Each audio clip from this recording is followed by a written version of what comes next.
Kita adalah Bapak Aris Rismayana dari Poltek Diksi. Monggo Pak Aris dipersilakan.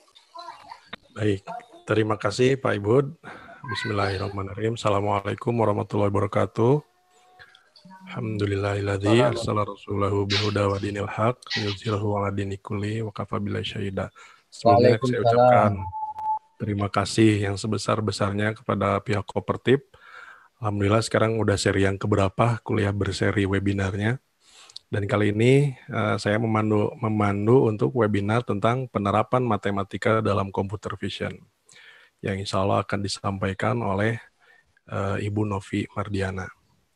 Baik, untuk pertama-tama susunannya adalah sebagai berikut.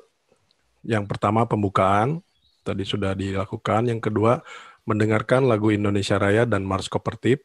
Yang ketiga, sambutan dari Bapak Nelson, SEMSI. Beliau adalah Warek 1 dari Universitas Sang Bumirawa Jurai, Lampung. Ya, Jurai, Ruwa Jurai. Lampung ya Pak ya? Ya. Oke, yang keempat, penyampaian materi oleh narasumber. Yang kelima, tanya jawab. Kemudian yang keenam, closing statement oleh narasumber. Yang ketujuh, penutup. Yang kedelapan, foto bersama, dan terakhir penutup selesai. Baik, mungkin untuk efektifan waktu yang ada, kita langsung dengarkan lagu Indonesia Raya dan Mars Kopertip.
Catatkan dirimu,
bangsa, angkatlah dagumu, tatap jauh ke depan, raihlah citamu, raihlah asamu.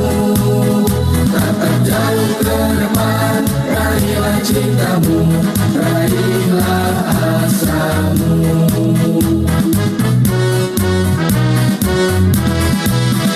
Wahai anak bangsa, kakimu, ayo anak bangsa, kuatkan jiwamu, berbekal agama, cakapkan dirimu dengan ilmu. Berbekal agama, cakapkan dirimu dengan ilmu.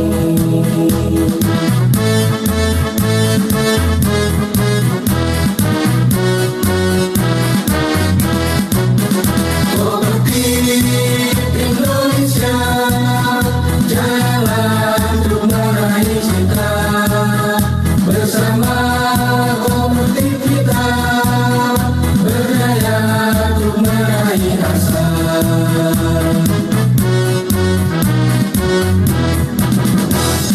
Mari bersorak, komunitas jaya, mari bersorak, kita jaya bersama.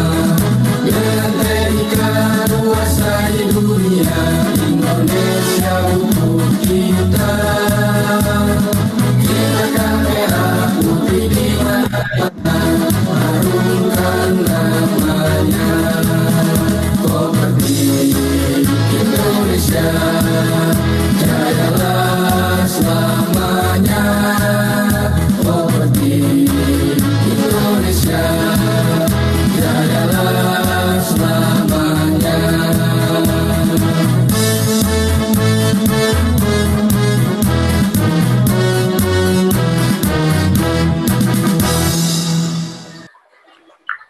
Baik, tadi udah kita dengarkan lagu Indonesia Raya dan juga Mars Kopertip. Terima kasih Pak Ibu. Kemudian yang berikutnya kita dengarkan sambutan dari Bapak Nelson, SEMSI, Wakil Rektor 1 dari Universitas Sang Bumi Rua Jurai atau Universitas Saburai.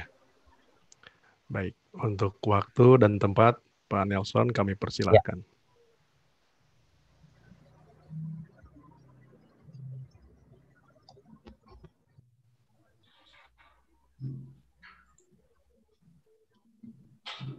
Suaranya terputus, Pak Ibu. Oh, oke. Pak Nelson masih terdengar? Bagus, Pak Nelson. Halo?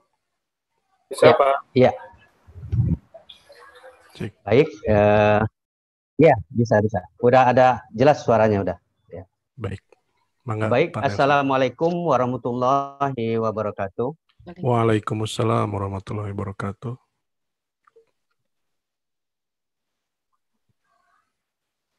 Selamat siang, salam sejahtera bagi kita semua. Perkenalkan saya Nelson, saya adalah Warek 1 dari Universitas Sang Bumi Rua Jurai atau yang disebut dengan Universitas Saburai. Dalam hal ini memohon maaf ini mewakili Bu Rektor karena seyogianya Bu Rektor yang memberikan sambutan, tapi pada waktu yang bersamaan beliau harus mendampingi suaminya untuk cek kesehatan. Kita doakan saja semoga kesehatan beliau segera pulih dan tidak juga mengurangi dari hikmatnya ada acara kita pada hari ini. Amin. Yang kami hormati Ketua Pembina Kopertip Indonesia, Prof. Didik beserta jajarannya. Yang kami hormati Ketua Kopertip Indonesia Bapak Ibi Budianto, Eskom MT beserta jajarannya. Yang kami hormati Bapak Ibu Rektor, Ketua, Direktur, Perguruan Tinggi yang tergabung dalam Kopertip Indonesia.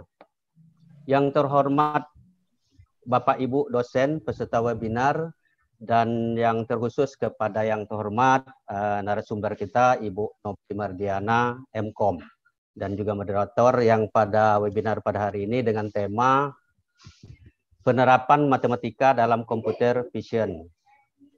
Pertama-tama marilah kita panjatkan puji dan syukur kehadirat Allah Subhanahu wa taala, Tuhan yang Maha Esa, karena pada hari ini kita masih diberikan kesehatan, sehat lahir dan batin, sehingga kita semua dapat menghadiri acara webinar ini yang tentu ini sangat bermanfaat dalam rangka menambah wawasan kita semua.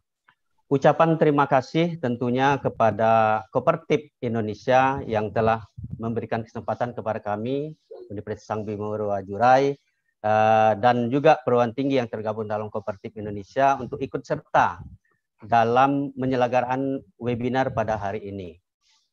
Ucapan terima kasih juga kami sampaikan kepada STIMIK IKMI Cirebon dan juga Politeknik TEDS Bandung yang telah berbagi ilmu dan juga kesediaannya dalam memberikan materi pada hari ini. Ucapan terima kasih juga kami sampaikan kepada seluruh hadirin, Bapak Ibu dosen yang telah dan akan menghadiri acara kita pada siang hari ini. Tentu sudah menjadi kewajiban kita bersama selaku perguruan tinggi, di mana kita dalam melaksanakan Tridharma perguruan tinggi, tentu kita menginginkan dosen-dosen kita agar supaya memiliki kualitas yang lebih baik ke depan. Terlebih di era memasuki Indonesia maju, ya, di mana kita 75 tahun merdeka, tentu sumber daya manusia itu sangat memegang peranan yang sangat penting. Nah, dengan keberadaan Kopertip Indonesia, kita patut bersyukur telah banyak hal-hal yang dilakukan, baik itu seminar, sosialisasi perundang-undangan, dan sebagainya. Dan tentu ini semua adalah andil kita bersama dalam mengisi kemerdekaan kita Indonesia ini. Tentu kita semua berharap kiranya pelaksanaan webinar kita pada hari ini akan memperoleh manfaat yang lebih dan menambah wawasan bagi kita semua. Harapan juga kiranya ke depan lebih banyak lagi perguruan tinggi yang bergabung di bawah naungan Kopertip ini, sehingga kita lebih memberikan sharing dan berbagi ilmu dalam rangka kita menyikapi kampus merdeka sebagaimana yang sudah dicanangkan oleh pemerintah.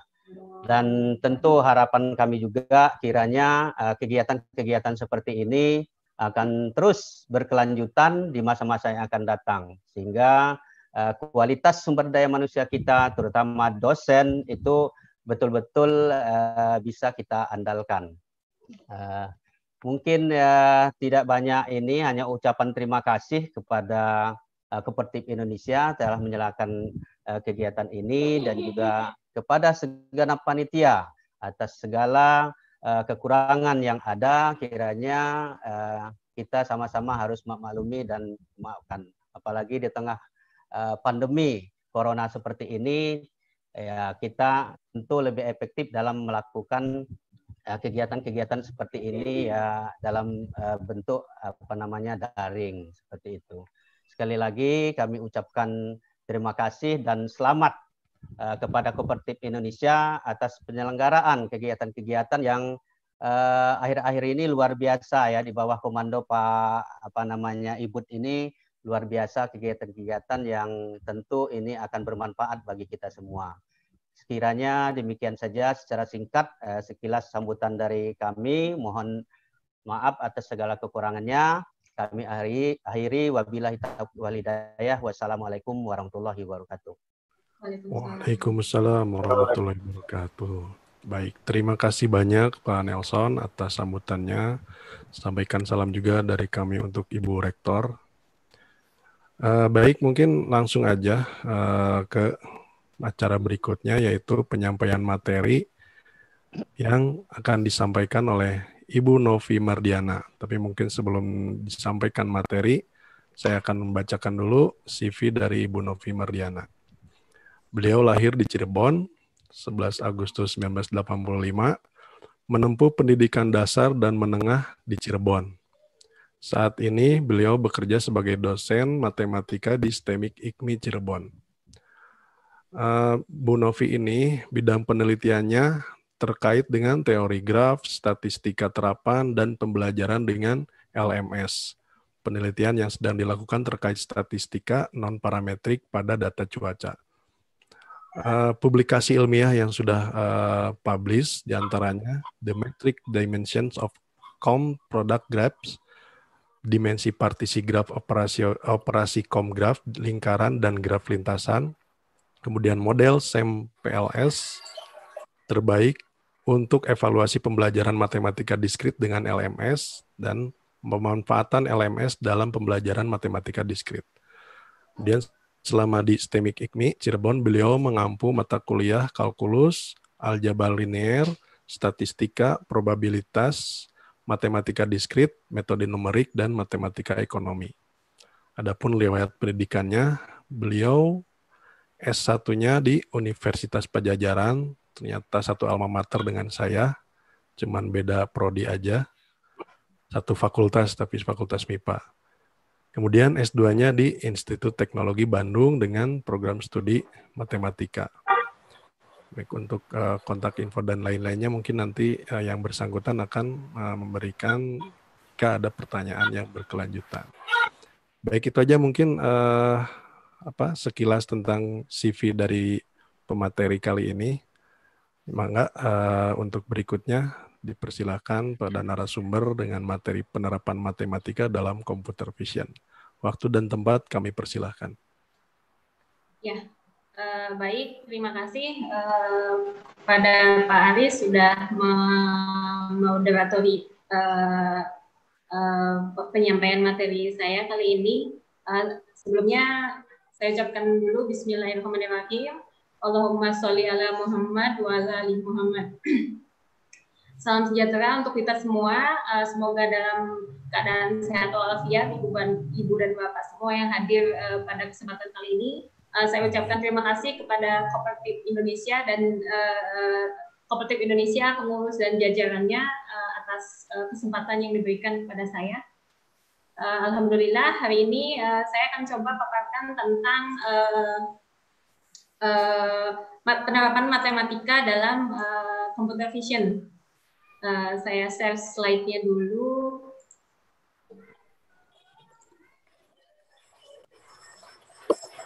Sudah terlihat ya? Oh, sudah terlihat ya Bapak Ibu? Sudah terlihat Pak? Oke, sudah terlihat. Ya.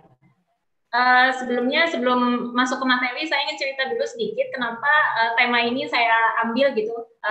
Jadi selama mengajar sekian tahun di Prodi Teknik Informatika, saya observasi setiap semester, setiap mahasiswa baru maupun yang beberapa kali hadir di kelas saya gitu di berbagai mata kuliah itu saya observasi, saya tanya satu persatu apa pendapatnya tentang belajar matematika gitu.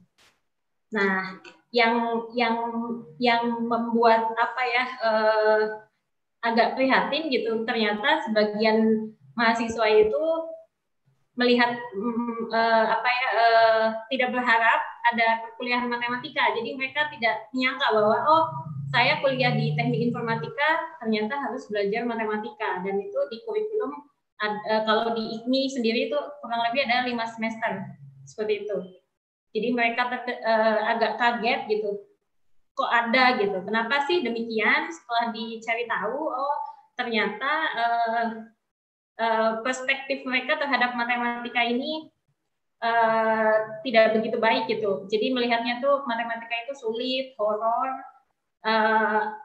tidak ada kaitannya sama sekali dengan kuliah mereka yang akan dijalani seperti itu. Jadi harapan saya dengan materi ini memberi perspektif yang berbeda terkait dengan matematik, bahwa matematika itu ada penerapannya yang real gitu, bukan hanya sekedar abstraksi X dan Y saja, tapi ada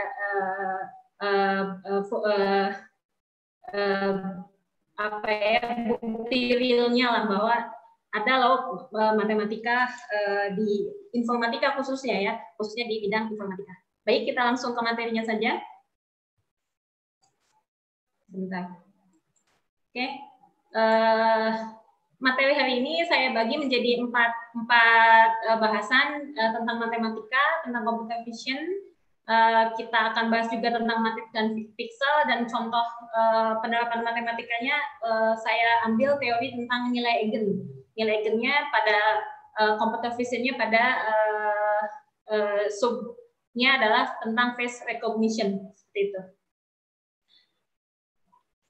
Nah, kenapa matematika? Kenapa matematika selain matematika ini sebagai alat atau tools untuk melatih otak kita berpikir secara sistematis, logis, seperti itu. Nah, matematika juga merupakan seni bagaimana seni menentukan keteraturan dari sebuah ketidakteraturan. Nah, untuk melihat di alam sendiri atau apa ya, keteraturan seperti apa gitu, kita ada baiknya melihat video singkat berikut tentang matematika. Videonya sangat singkat, kita sama-sama simak. Major funding for NOVA is provided by the following.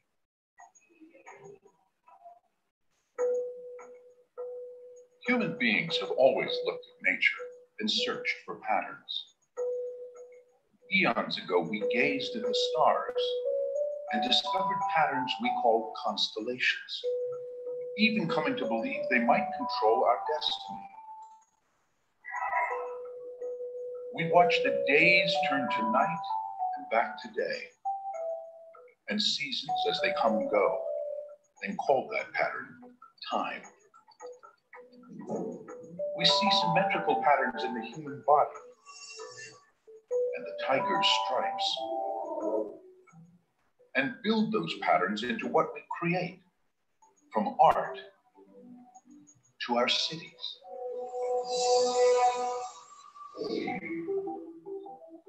But what do patterns tell us? Why should the spiral shape of the Nautilus shell be so similar to the spiral of a galaxy? Or the spiral found in a sliced open head of cabbage? When scientists seek to understand the patterns of our world, they often turn to a powerful tool, mathematics. They quantify their observations and use mathematical techniques to examine, hoping to discover the underlying causes of nature's rhythms and regularities. And it's worked, revealing the secrets behind the elliptical orbits of the planets to the electromagnetic waves that connect our cell phones.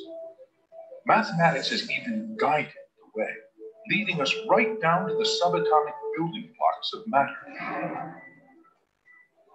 Which raises the question, why does it work at all? Is there an inherent mathematical nature to reality?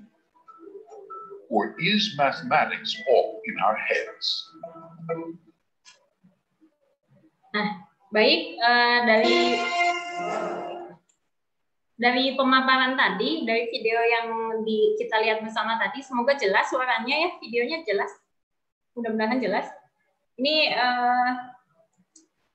dari pemaparan matematikanya, video matematika tadi, kita bisa lihat bahwa matematika ini tidak melulu tentang angka penjumlahan, pengurangan, atau operasi matematika yang biasanya kita pakai gitu, tapi lebih dari itu. Jadi matematika sendiri itu kalau kita mau kelompokkan ini atau kita mau ambil diperas gitu ya, diperas matematika itu tentang apa?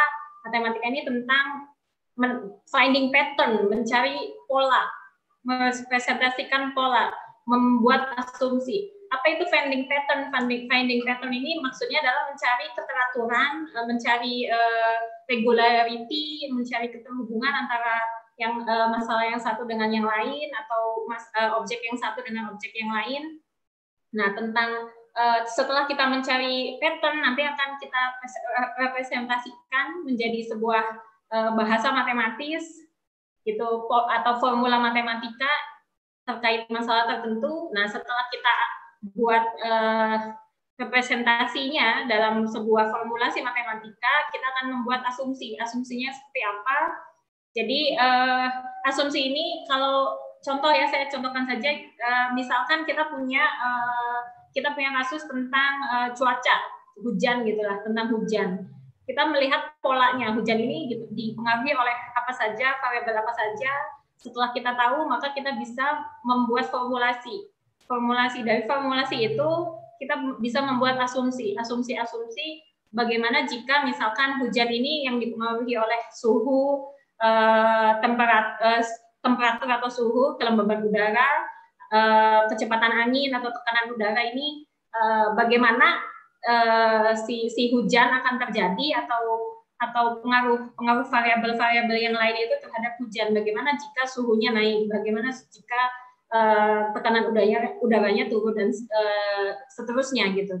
Nah, asumsi itu diuji coba terus-menerus berulang kali gitu, dan nanti akan dilihat kenyataannya di lapangan seperti apa. Apakah cocok dengan model atau formulasi matematika yang kita buat. Itu salah satu contohnya saja.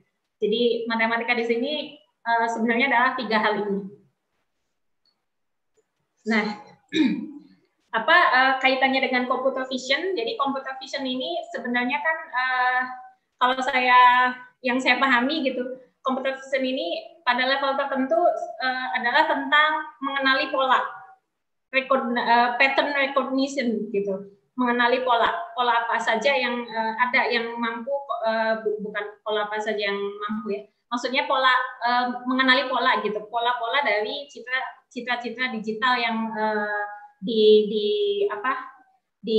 input ke dalam komputer. Kita lihat dulu untuk memahami computer vision, kita coba lihat gambar ini. Dari gambar ini kalau kita perhatikan di sini ada seperti festival gitu, festival makanan mungkin ya. Di sini ada lampion, ada pohon, gedung, ada orang-orang dengan berbagai warna. Nah, ini adalah yang mata kita lihat, manusia lihat, yang mata manusia lihat seperti itu. Tetapi yang komputer lihat kan berbeda. Komputer ini melihatnya agar komputer bisa melihat seperti manusia, maka dia harus diberikan stimulus atau input gitu ya, input. Nah, saya ilustrasikan seperti ini. Jadi ketika computer vision generasi awal itu kan analoginya seperti bayi ya, bayi yang baru bisa melihat. Bayi ini kan bisa melihat, oh itu hanya bisa melihat apa-apa yang tampil di hadapannya gitu, tapi tanpa bisa memahami apa yang dia lihat. Nah, itu adalah komputer generasi awal ketika webcam baru ditemukan gitu. Komputer hanya baru sebatas melihat tanpa bisa memproses lebih lanjut. Misalkan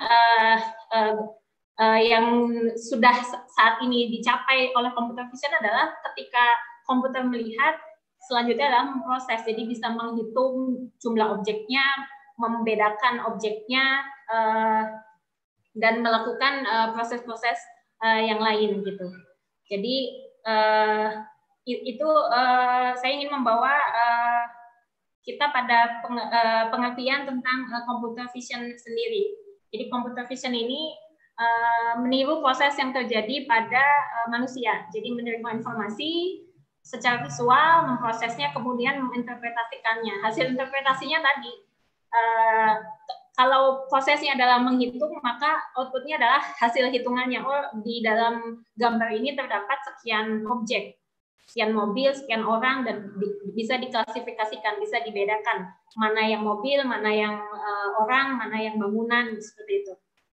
Tujuannya seperti itu, untuk meniru yang terjadi pada manusia. Nah, ini adalah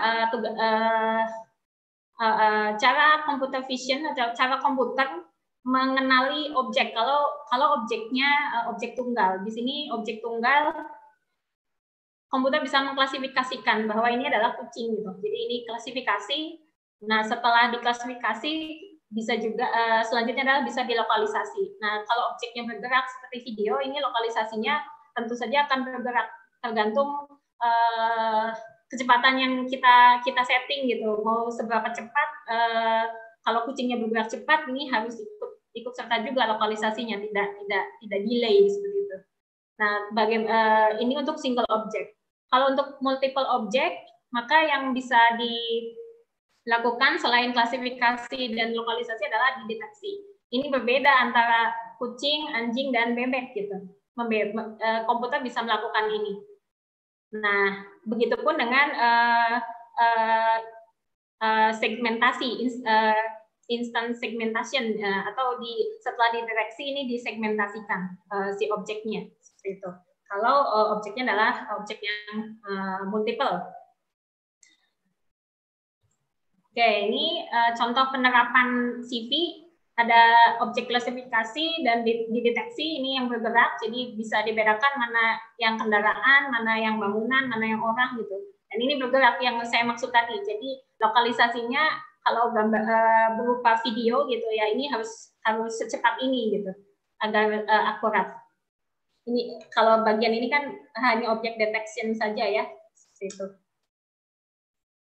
Nah, ini juga penerapan CV-nya ada untuk image matching. Jadi kita lihat di sini ada dua buah gambar yang diambil pada waktu berbeda. Ini ada fitur-fitur khusus atau ciri khusus dari gambar ini yang bisa yang dapat dijadikan alat untuk menyimpulkan apakah dua image ini adalah image yang sama. Satu lagi penerapannya adalah pada OCR. Nah, kalau tadi image yang diproses gitu, dilihat dan diproses, diinterpretasikan, ada juga dari untuk OCR. OCR ini dari image dan dibaca. Yang dibaca adalah pada image itu ada teksnya tidak? Teksnya yang diinterpretasikan menjadi sebuah output tertentu gitu. Misalkan untuk melihat penerapannya di bandara lah, untuk mengecek paspor atau visa gitu ya, seperti itu. Ini penerapan CV-nya. Nah, sekarang hubungannya CV dengan matematika bagaimana? Nah, yang namanya objek itu kan objek ini kan atau citra ini kan warna-warnanya diwakili oleh piksel. Nah, pikselnya ini yang nanti akan direpresentasikan dalam bentuk matriks gitu. Jadi yang menghubungkan CV ke matematikanya untuk materi kali ini adalah tentang matriksnya, matriks pikselnya gitu. Nah, kita lihat di sini bagaimana membuat warna dengan RGB. Jadi kalau kita punya warna dasar, ini kita punya warna dasar merah, hijau, dan biru, rentang warnanya dari 0 sampai 255. Jadi kita akan punya 16 jutaan warna gitu dari perpaduan antara merah, hijau, dan biru. Ya, rentangnya seperti ini. Jadi kalau kita punya objek dengan warna merah, maka nilai di matriksnya adalah 255,0,0 gitu. Nah, ketika ada perpaduan, angkanya tentu saja akan berbeda. Bisa jadi di sini 100, di sini 150, di sini 120, nanti akan menghasilkan warna tertentu. Nah, jika warnanya adalah hitam, maka nilainya adalah 0, dan putih diwakili oleh angka 255. Ini terkait dengan piksel dan warna dasar. Nah, si image itu kan punya piksel. Nah, pikselnya diwakili oleh matriks. Bagaimana mewakilinya? Ini kita lihat contohnya ini. Di sini ada gambar kartun kucing ya, mungkin ini kucing. Nah, ini kucing. Nah, kalau kita representasikan ke dalam matriks, ini matriks 35 kali 35, maka akan muncul nilai ini. 1 untuk yang berwarna putih di sini, dan 0 yang untuk berwarna hitam. Ini matriksnya, ini gambarnya, ini matriksnya yang merepresentasikan. Begitupun ini, di sini ada yang grayscale gitu, grayscale ya.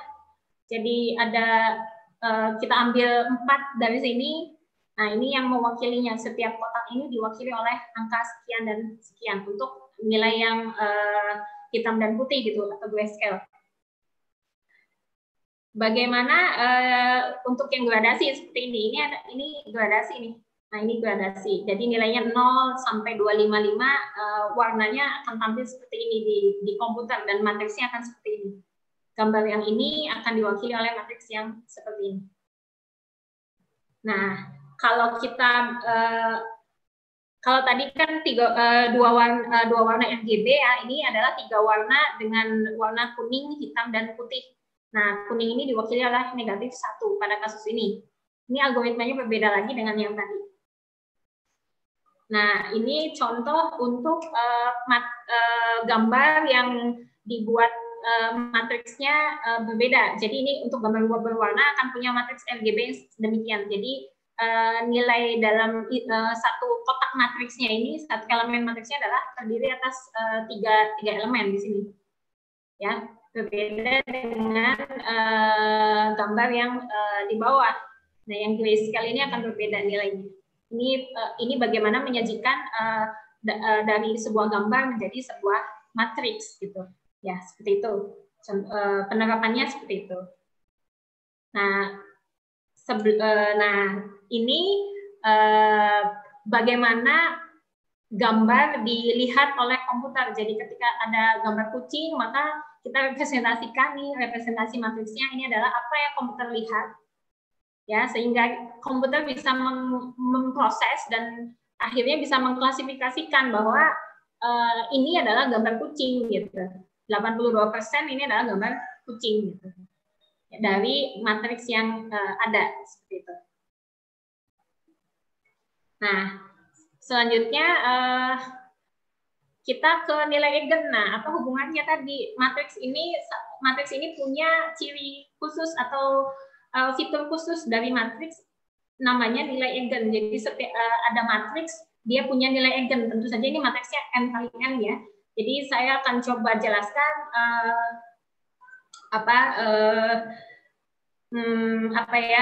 penerapan nilai eigen dalam face recognition.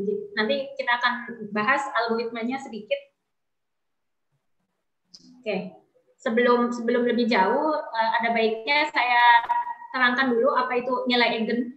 Jadi kalau kita punya matriks A, ukurannya n kali n, vektor tak 0 x, jadi vektornya harus tak 0, ini ada di ruang n, kita sebut sebagai vektor eigen jika memenuhi syarat ini.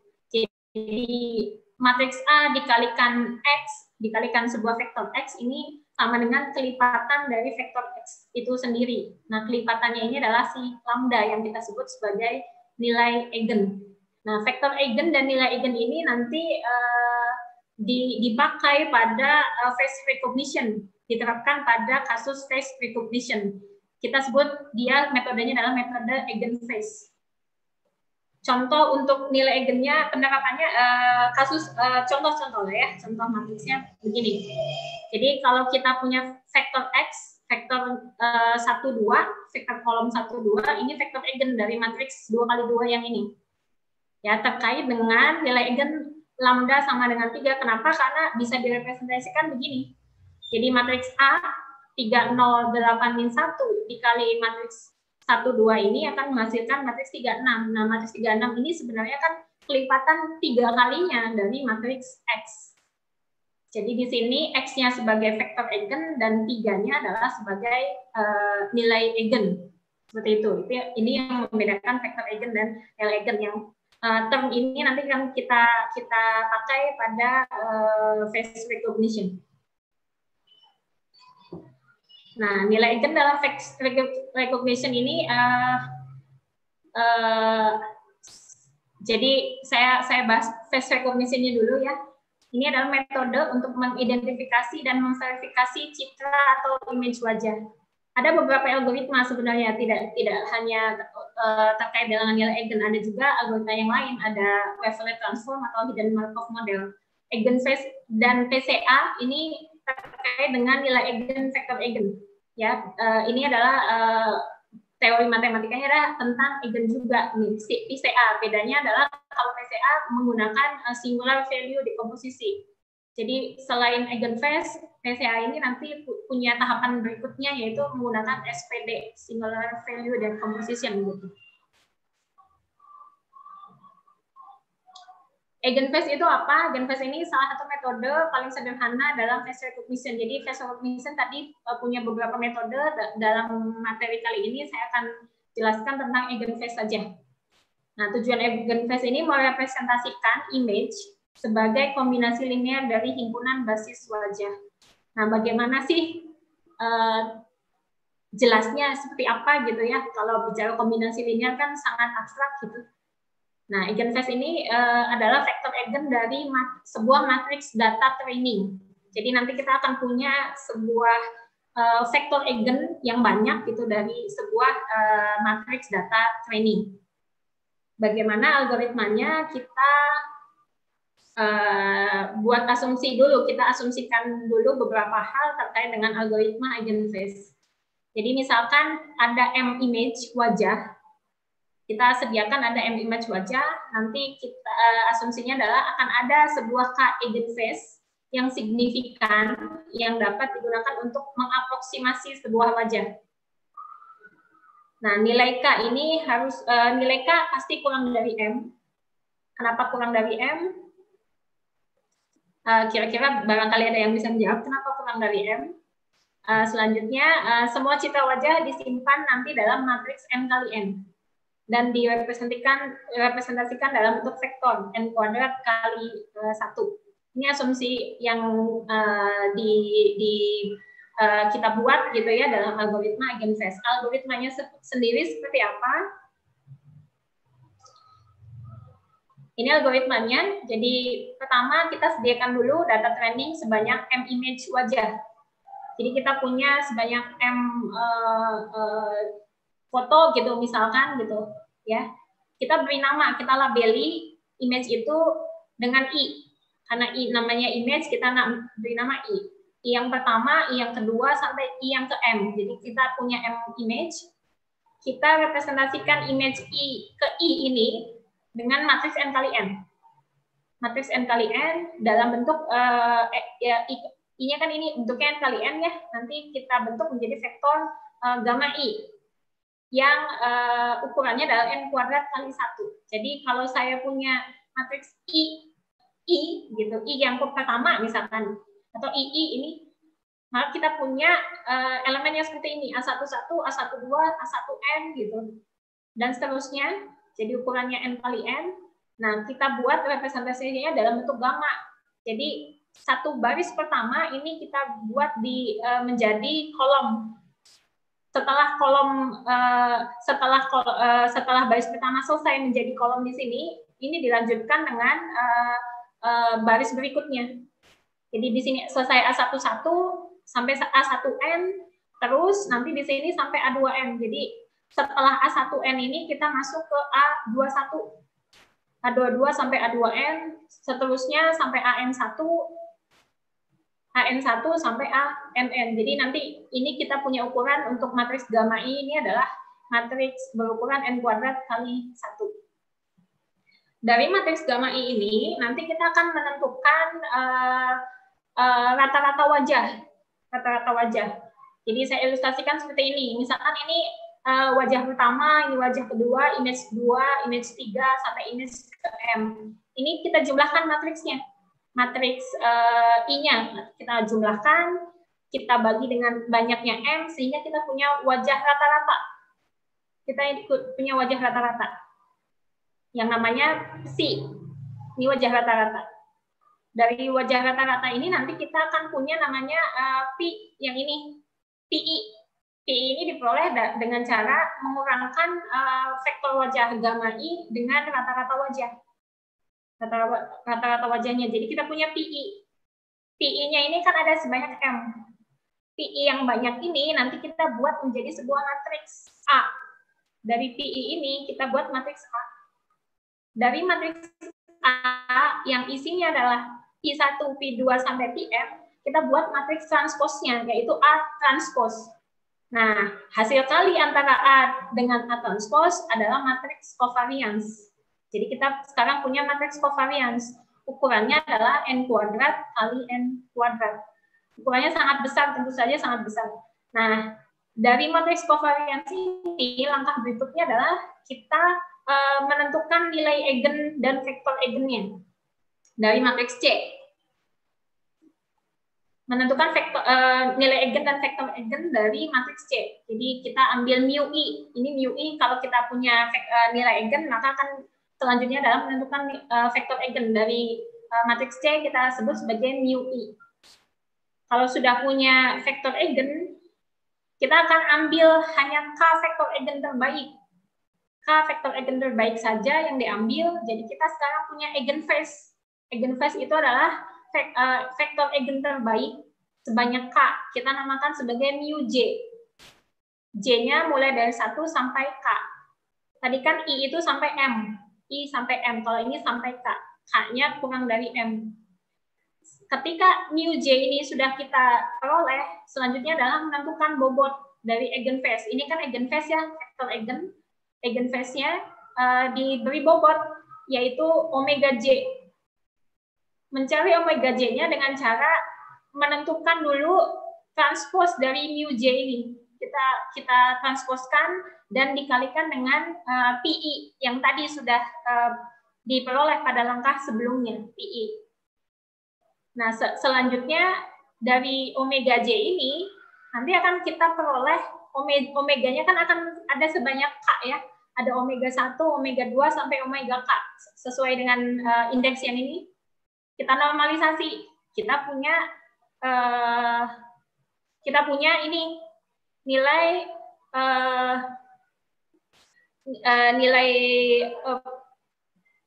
sebentar saya lupa ini lambangnya. Nilai ini yang isinya adalah omega 1, omega 2 sampai omega K. Nah, ini bentuk normalisasi setiap image data training. Kita punya ini sebanyak M nantinya. Dari sini langkah berikutnya adalah menentukan jarak Euclid. Jadi kalau kita sekarang punya sebuah image atau citra digital yang ingin dicek gitu, apakah ada dalam database atau tidak, dikenali atau tidak, kita masukkan ke sana gambar image-nya, kita normalisasi sedemikian rupa dengan langkah yang sama seperti tadi, sehingga nanti kita punya nilai ini untuk citra yang ini, gamma yang ini. Untuk gamma yang ini. Untuk gamma yang ini nanti kita punya nilai ini. Nah, dari nilai ini nanti kita akan cari jarak minimum. Jadi yang kita cari adalah jarak minimum antara dua citra. Kalau nilainya kurang dari threshold, si CR ini ambil nilai minimum dari pengurangan nilai ini, ya, nilai normalisasi dari yang citra yang ingin kita cek dalam database dengan hasil dari normalisasi yang ini, data trainingnya gitu.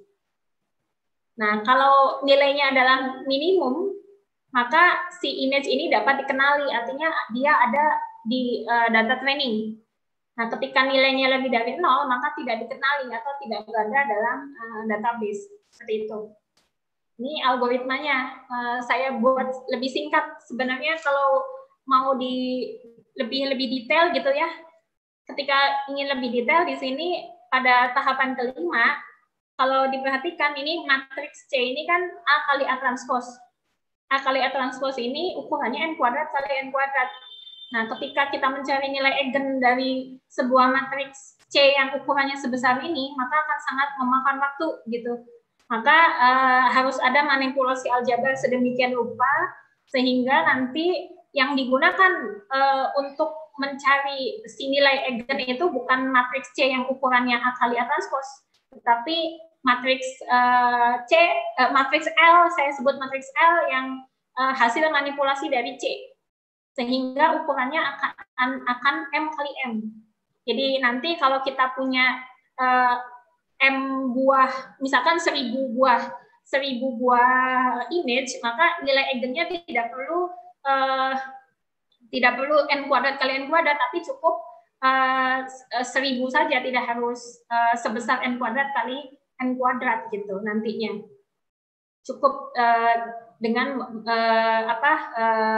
si L-nya itu adalah matriks A transpose kali A nanti dengan manipulasi aljabar. Jadi saya lewat yang bagian ini. Ya, intinya adalah dari matriks covariance kita akan menemukan nilai eigen dan vektor eigen. Dari sana nanti akan ada dinormalisasi dan akan dibandingkan jarak Euclidnya, jarak minimum dari image yang ingin diuji, apakah ada di dalam database atau tidak. Nah, kalau ada di dalam database berarti langsung dapat dikenali. Tetapi ketika tidak ada di dalam database, maka si image yang baru ini dapat menjadi image yang ke M+1 gitu. Sehingga nanti dari M+1 itu akan dibentuk lagi nilai eigen yang baru, vektor eigen yang baru. Terus seperti itu langkah dalam algoritma eigenvalue. Makin banyak database-nya, tentu saja akan makin presisi nantinya. Satu lagi di sini yang penting adalah image-nya untuk satu orang, misalkan untuk satu orang image-nya itu wajahnya bukan hanya menghadap ke depan gitu ya, bukan hanya center, tapi dibuat juga menghadap ke samping, kiri atau kanan dengan berbagai pencahayaan, sehingga nanti algoritma ini akan lebih akurat seperti itu. Nah, ini ada saya tampilkan demonya, sedikit demo untuk pengenalan wajah gitu ya, pengenalan wajah. Kira-kira kan seperti ini jadinya gitu ketika kita menerapkan salah satu metode dalam face recognition.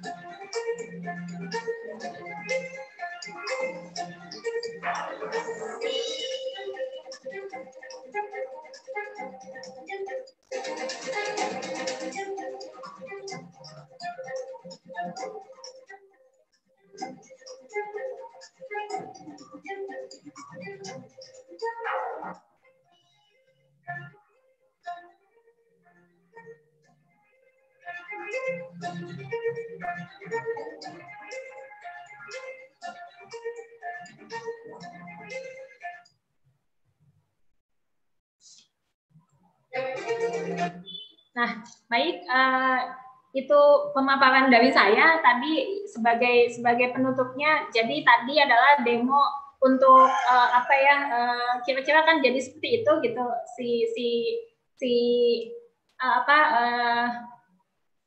sistemnya kalau kita terapkan algoritma dalam face recognition. Tentu saja yang tadi hanya ilustrasi ya, hanya contoh, bukan pada penerapan eigenvalue itu sendiri. Saya tidak tahu itu mereka menggunakan metode yang mana, tetapi itu hanya ilustrasi saja. Demikian, mohon maaf jika ada kekurangan, barangkali ada pertanyaan. Terima kasih. Saya kembalikan ke Pak Aris.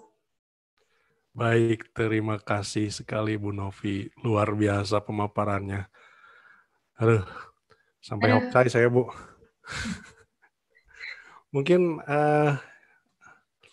ada yang mau menanggapi atau ada yang mau ditanyakan untuk seluruh peserta yang hadir saat ini, baik di YouTube channel ataupun juga di Zoom ini.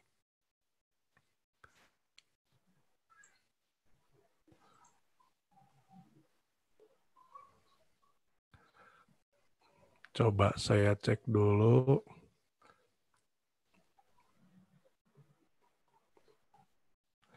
Ini katanya Bu, dari Saka dan Sri Rini, anak Bawi Begawan Relo. Apa perbedaan matriks dan pixel di dalam computer vision, serta apa keunggulan mereka tersebut?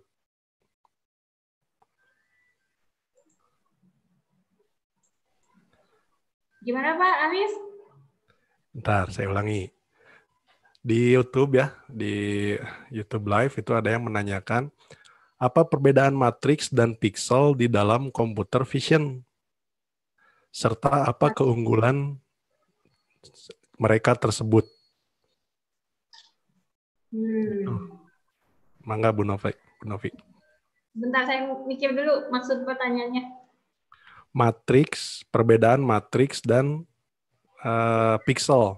Gitu ya. Kalau pixel kan jadi gini, kalau kita punya citra digital atau image gitu, itu kan oleh komputer dibacanya bukan seperti kita melihat gambar gitu kan, yang dia baca kan angka-angka. Nah, angka-angkanya itu yang diwakili oleh si pixel atau picture element. Si pixelnya itu nanti untuk tadi yang saya jelaskan ada warna red, green, dan blue itu.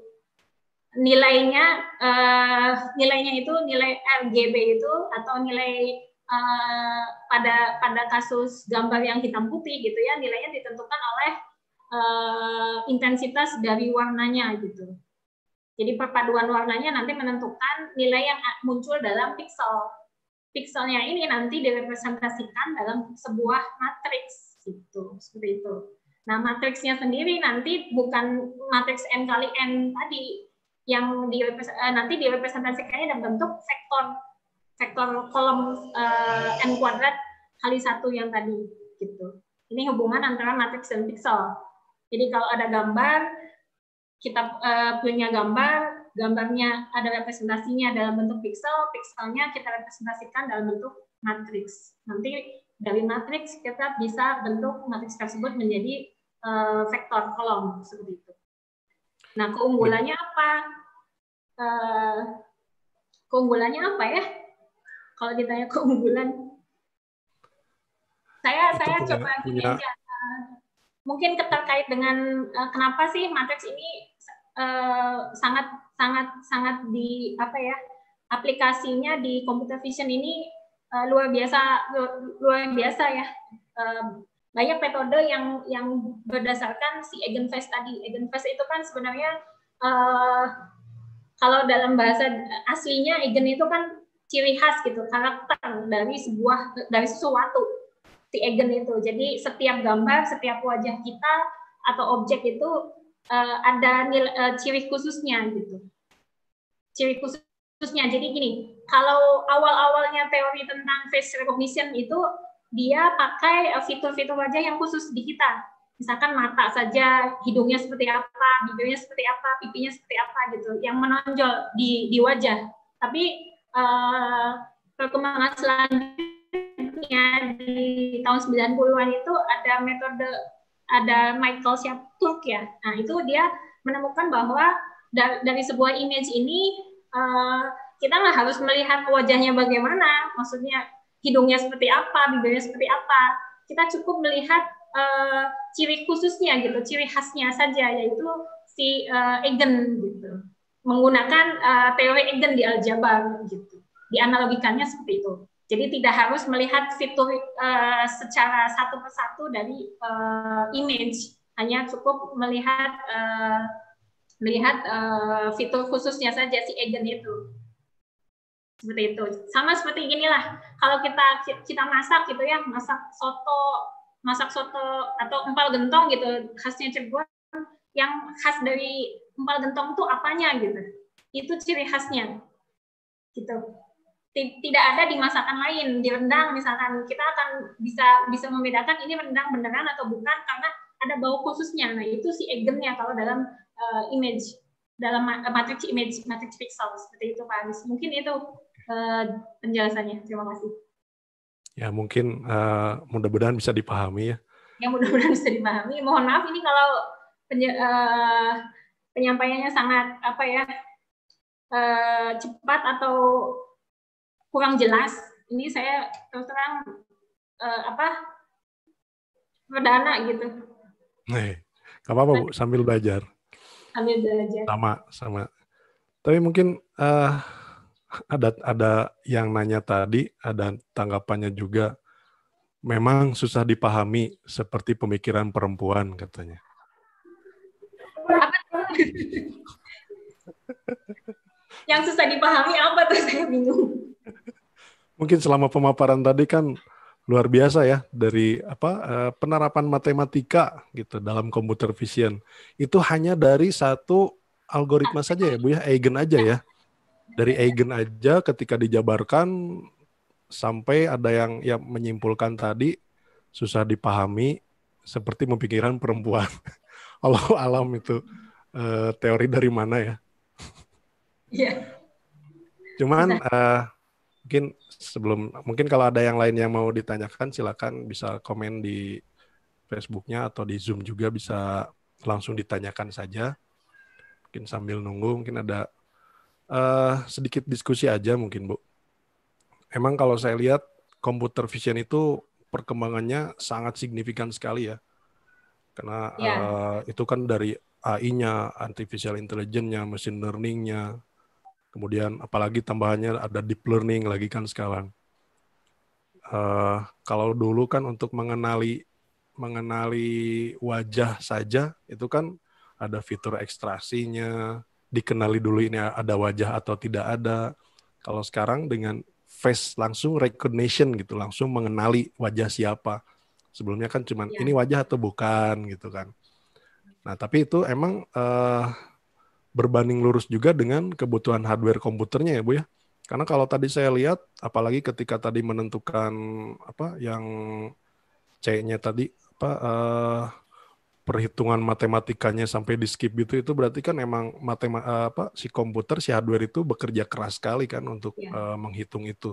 Jadi emang kebutuhan hardware komputer signifikan juga perkembangannya. Belum lagi kameranya, pencahayaannya. Tapi mungkin kalau sekarang udah banyak library-nya ya, Bu ya. Karena terus terang saya juga ngampu mata kuliah computer vision. Tapi sangat jauh berbeda dengan yang diajarkan di universitas. Karena kalau di politeknik atau di vokasi itu kan arahnya lebih ke praktek gitu. Jadi secara teori hanya sekedar dikenalkan saja, tidak diperdalam seperti yang tadi Ibu ceritakan. Makanya hanya beberapa algoritma saja, dan itu pun algoritma jadi dengan bantuan library-library yang ada, pakai OpenCV, pakai MGuCV, apalagi sekarang kan ada TensorFlow yang luar biasa lah gitu. Nah itu emang zaman sekarang itu emang kalau kita tidak hanya diam saja, tidak ikut bergerak, ya dilindas juga gitu pada akhirnya. Awal-awal kan pengenalan emosi wajah sekarang udah diimplementasi di mobil. Beberapa mobil bahkan udah ada yang fiturnya, Bu.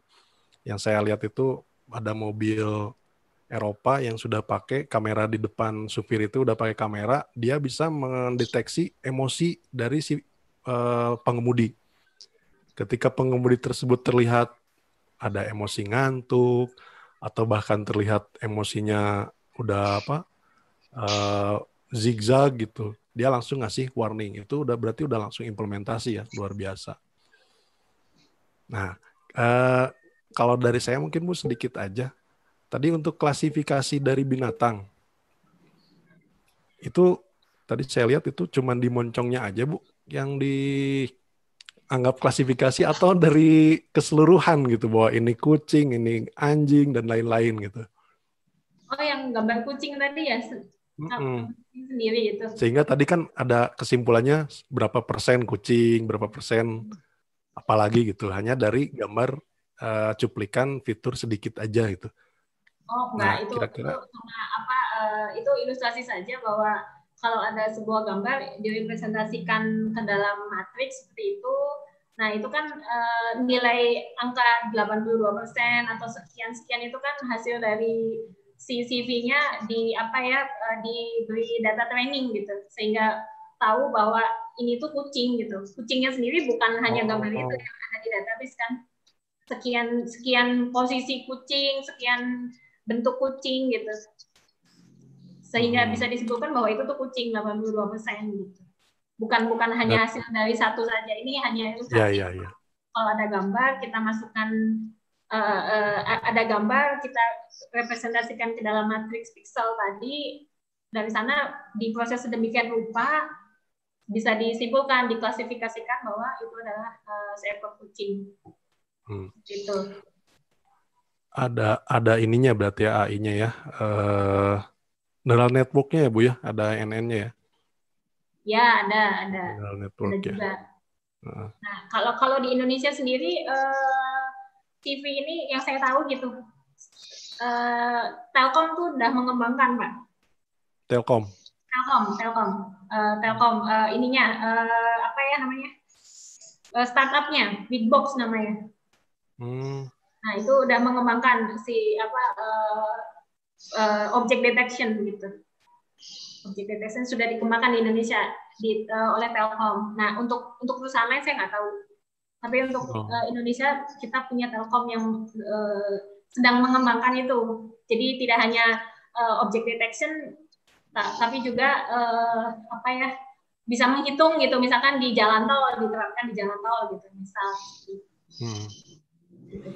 Iya, iya. Banyak sekali sebenarnya bisa dimanfaatkan ya, yang bisa dikembangkan dari computer vision itu. Ya ibaratnya bagaimana caranya si komputer itu bisa melihat gitu.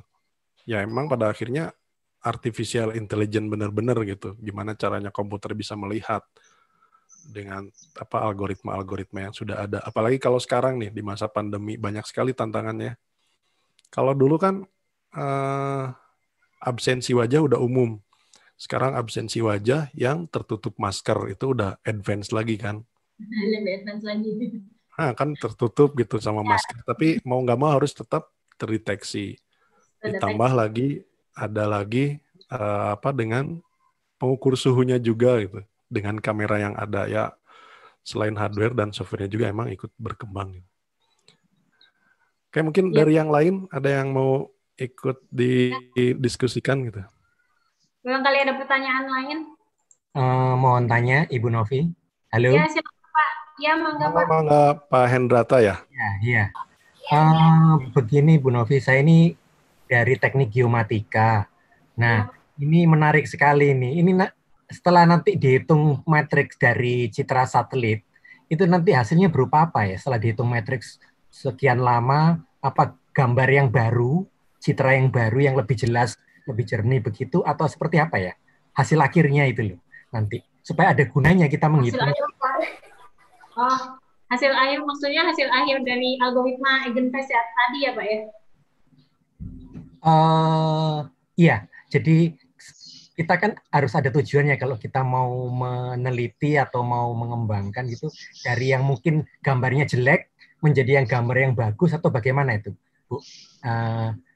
Maksudnya seperti ini. Maksudnya kalau yang tadi Eigenvalue itu nanti hasilnya mengenali saja Pak, mengenali bahwa si gambar yang ingin dicocokkan ke database itu memang sesuai atau tidak. Jadi contoh kasusnya yang mudah tuh dalam database kriminal tuh Pak. Kan kalau ada misalkan ada penjahat gitu atau perampok gitu kan wajahnya di capture di CCTV itu kan dicocokkan dengan database kepolisian misalkan. Nah, ketika dicocokkan, ini orang ada di database atau tidak gitu. Nanti hasilnya akan seperti itu gitu. Bukan berupa gambar yang lebih jelas. Itu nanti tahapannya berbeda lagi. Untuk bukan hanya jadi ini tahapan awal dari CV itu adalah mengenali dulu. Mengenali wajah ini wajahnya siapa gitu. Seperti itu. Nah, lebih jauhnya setelah wajahnya siapa kan apakah bisa direkonstruksi gitu si wajah ini bisa direkonstruksi tidak sih kalau misalkan si CCTV yang tampil di CCTV itu bukan wajah yang jelas gitu Pak, misalkan capturean di CCTV itu bukan wajah yang jelas, maka nanti itu ada tekniknya lagi untuk memperjelas gitu, algoritmanya berbeda lagi. Tapi untuk face recognition ini untuk mengenali saja, ya berbeda. Jadi untuk mengenali bahwa ini adalah wajah yang ada di database. Kalau dia tidak ada di database, ya tidak bisa kita ketahui, tidak bisa ditelusuri. Misalkan kalau polisi gitu, wah ini nggak tahu nih siapa orangnya gitu. Oh, berarti kita harus punya database-nya dulu ya untuk masing-masing gambar gitu ya? Ya, database-nya juga harus setiap objek, misalkan wajah Bapak gitu, wajahnya tidak cukup hanya menghadap ke depan, di tengah gitu kan. Tapi juga misalkan ada posisi samping kiri, samping kanan dengan berbagai ekspresi, dengan berbagai pencahayaan gitu. Sehingga nanti akan lebih presisi menentukan bahwa si Eigenvalue-nya sendiri akan lebih bagus hasilnya dan akan lebih presisi gitu. Nantinya hasilnya. Oh, iya. Tidak cukup hanya satu wajah, misalkan ada 1.000 orang, dari 1.000 orang ini cukup setuju. Oh ya, terima kasih Bu Novi. Iya, Baik. terima kasih Bu.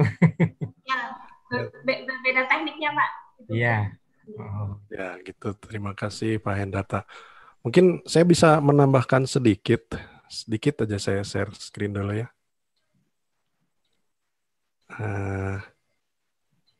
Terkait tadi pertanyaannya, kan tadi intinya Bapak tuh di GIS ya Pak ya? Iya Gimana? betul, GIS. Nah, betul. Mungkin terlihat di screen saya. Ya. Nah, kalau yang saya tahu, itu kan tadi Bapak outputnya itu mau apa gitu, dari image yang udah ada, dari peta misalkan yang sudah terdigitalisasi. Nah, itu emang kita harus lihat dulu outputnya itu mau bikin seperti apa. Kalau lihat dari sini ya, pengolahan data berdasarkan input output. Kalau misalkan kita outputnya berupa image lagi, berarti itu masuknya di kelasnya image processing. Image yang sebelumnya jelek, jadi image lagi yang lebih bagus, itu image processing. Nah, kalau yang sekarang kita bahas di computer vision, itu emang inputnya berupa image, dan outputnya itu berupa deskripsi. Kayak tadi yang dijelaskan oleh Ibu Novi tadi. Inputnya berupa image wajah, deskripsinya adalah wajah Aris, wajah Bu Novi gitu, deskripsi yang dikeluarkan. Atau ini buronan Interpol, misalkan dari image yang ada. Seperti itu, Pak. Ya, itu mungkin sedikit. Iya, betul. Terima kasih. Ya, itu sedikit dari saya. Oke, mungkin ada lagi yang mau ditanyakan? Izin nanya Pak. Pak Ibud, mangga Pak Ibud. Saya punten orang awam Bu, jadi belum paham masalah computer vision nih. Cuma yang sering saya lihat di TV-TV itu, di film-film itu kan memang ya gitu ya, jadi orang dari satelit dipantau pakai kamera, kemudian ketahuan ternyata ini siapa begitu, sehingga bisa ditangkap. Itu betul Bu ya, bukannya di film ya? Oh iya benar Pak, memang ada, itu teknologi yang memang ada. Betul. Nah, yang saya tanyakan itu, yang jadi pertanyaan saya Bu, itu kok bisa cepat sekali ya prosesnya ya? Artinya dalam waktu real time itu suatu area bisa dilihat, kemudian diidentifikasi, tadi ada pattern recognition dan segala macam, sehingga bisa disimpulkan siapa begitu. Nah, selain dari perangkat hardware yang mumpuni, apakah ada algoritma yang juga menentukan kecepatan dari face recognition tadi itu, Bu? Mungkin ada algoritma yang kalau diterapkan lebih cepat, ada yang lebih lambat dan sebagainya gitu, Bu. Barangkali dari pengalaman, dari referensi pernah dibaca yang seperti itu barangkali itu. Oh iya, dari referensi terakhir, bukan terakhir, beberapa saya baca itu Pak, ada tadi wavelet, ada Fourier gitu ya, hidden Markov dan lain-lain, itu dari sekian banyak, atau PCA dan turunannya itu Eigenface ini tingkat keakuratannya kalau nggak salah di atas 92% gitu, dibandingkan keakuratan algoritma yang lain gitu, dibandingkan dengan keakuratan algoritma yang lain. Itu ada artikelnya di Elsevier ada gitu. Eigenface ini CPU-nya Bu ya? Kenapa Pak? Dalam sisi kecepatan mendeteksi juga berpengaruh juga ya di situ dari algoritma tadi itu. Ya, nanti yang menentukan tuh si penentuan eigenface-nya itu. Kan nanti dari sebuah matriks yang M itu, M matrix image itu kan nanti akan ditemukan eigenface, tapi kan nggak semua eigenface, nggak semua nilai eigen atau vektor eigennya dipakai gitu. Itu penentuannya itu dilakukan dengan simulasi berulang-ulang untuk menentukan maksimalnya berapa gitu, batasnya, cikanya, batas ambang untuk melihat jarak, misalkan tadi kan ada untuk menentukan ada atau tidak di database kan lihat jarak Euclid. Nah, jarak Euclid itu kan ada threshold-nya juga. Nah, threshold-nya juga kita tahu threshold-nya berapa yang terbaik untuk si dataset ini tuh bukan dari apa ya, enaknya aja seberapa gitu, tapi memang harus disimulasikan berulang untuk menentukan yang terbaik gitu dari satu algoritma ini saja gitu. Bisa jadi kalau menurut saya sih jadinya kasus per kasus ya Pak, tergantung si database-nya itu nantinya. Tapi kalau dari artikel yang sudah beberapa dibaca gitu, Eigenfest ini salah satu yang tingkat akurasinya tinggi gitu. Dibandingkan ada juga yang menghitungnya dengan waktu, memang ada Pak, ada yang jadi dia dengan Eigenfest ini dia tambah algoritma lain. Jadi untuk mencari nilai Eigenfest yang paling cepat itu mana, dia tambah algoritma lain, namanya saya lupa, George apa gitu ya. Nah itu lebih cepat daripada menentukan Eigenfest-nya dengan cara yang algoritma yang tadi gitu. Jadi dia pakai, nanti saya share lah Pak, saya lupa namanya, nama orang Rusia gitu, susah menghafalnya. Siap. Makasih Bu.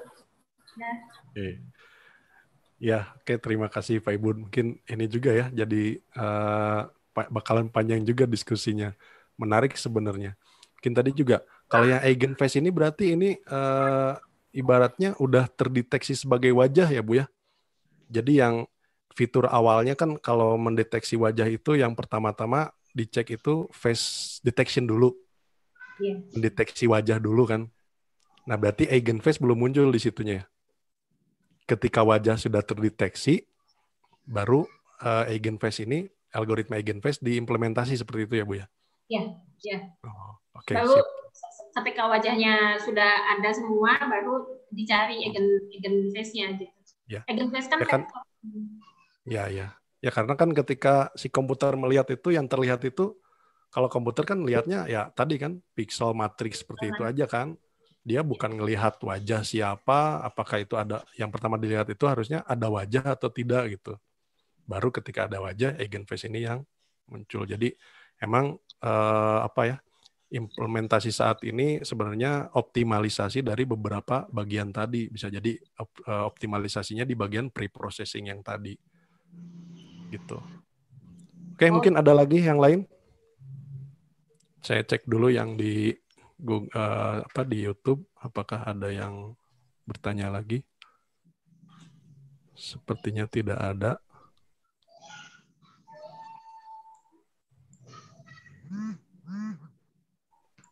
Sudah cukup.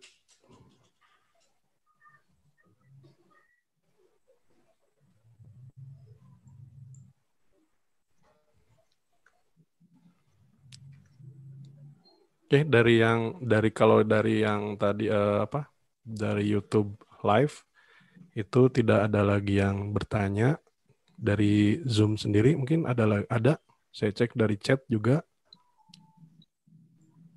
tidak ada ya. Tadi ada pertanyaan dari Pak Hendrata, tapi itu udah langsung ditanyakan oleh yang bersangkutan.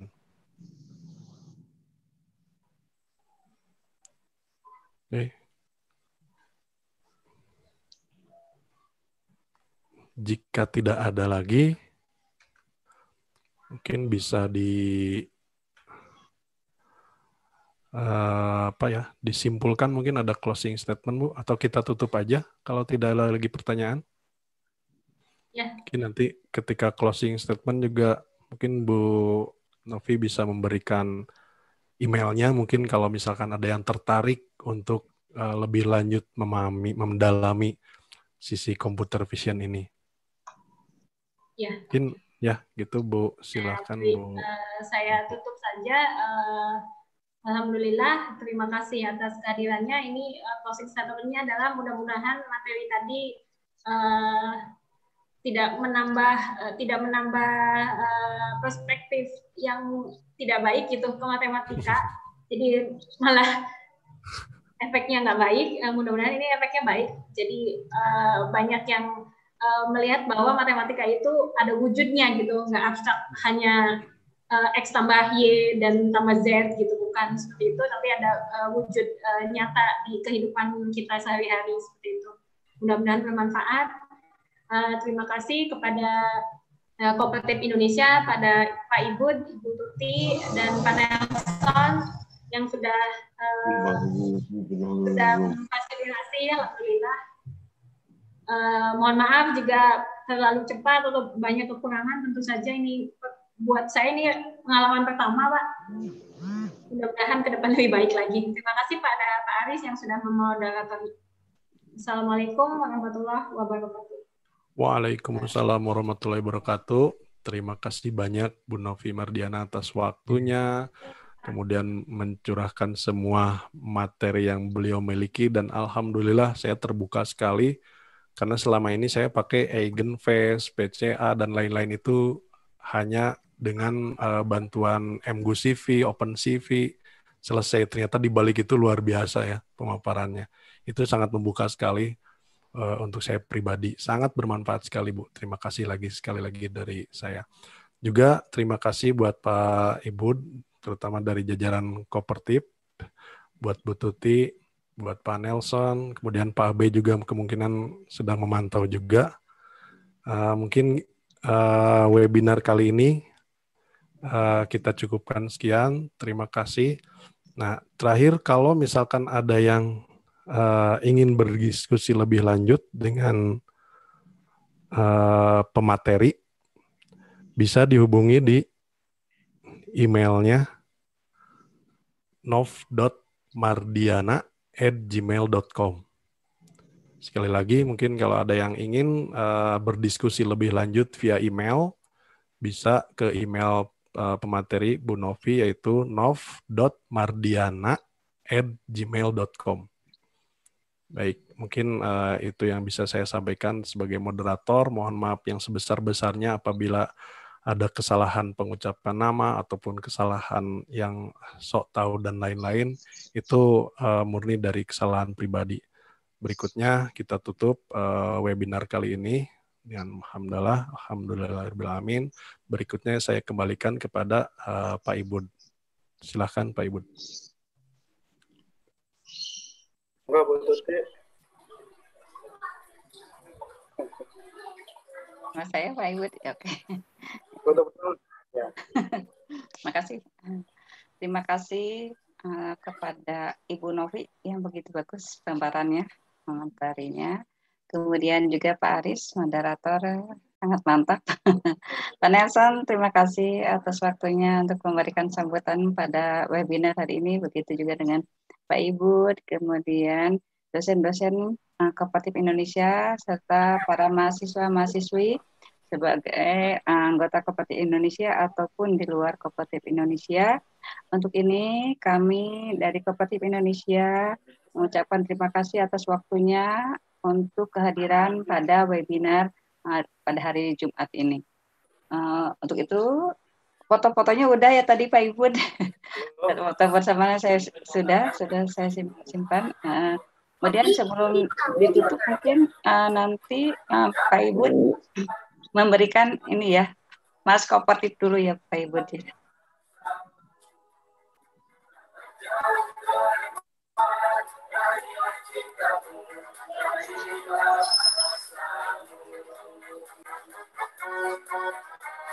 Kalau bisa yang kamera masih tertutup bisa dibuka sambil mendengarkan lagu Mars Kooperatif Indonesia.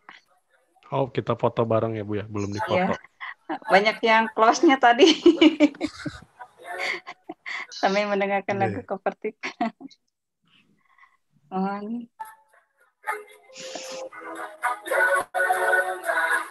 Silakan dibuka videonya Ya. Bapak Ibu. Oh, yang masih tertutup kameranya, Masih tertutup, dibuka ya. aja. Padahal Kita Madi foto dulu. Usna barusan sudah keluar. Oke. Nah.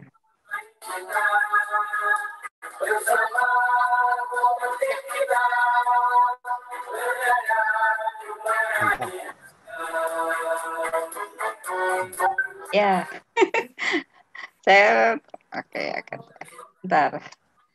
Sekali lagi. Pak Ibu berdua di fotonya tuh. Gak apa-apa, Bapak Ibu Junior.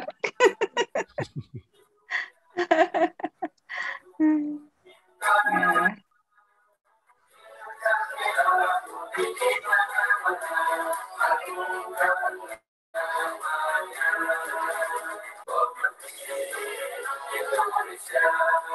Sukses ya Bu Novi, Pak Aris.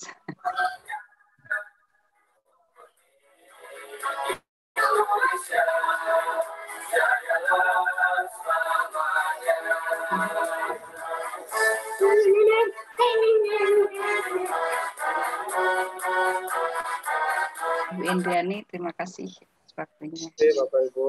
Ya, saya tutup ya. Saya tutup dengan wassalamualaikum warahmatullahi wabarakatuh. Waalaikumsalam warahmatullahi wabarakatuh. Makasih Pak Ibu, makasih Bu Tuti dan semuanya, Bu Novi. Selamat jumpa kembali. Pak Aris. Makasih sama Pak Nelson.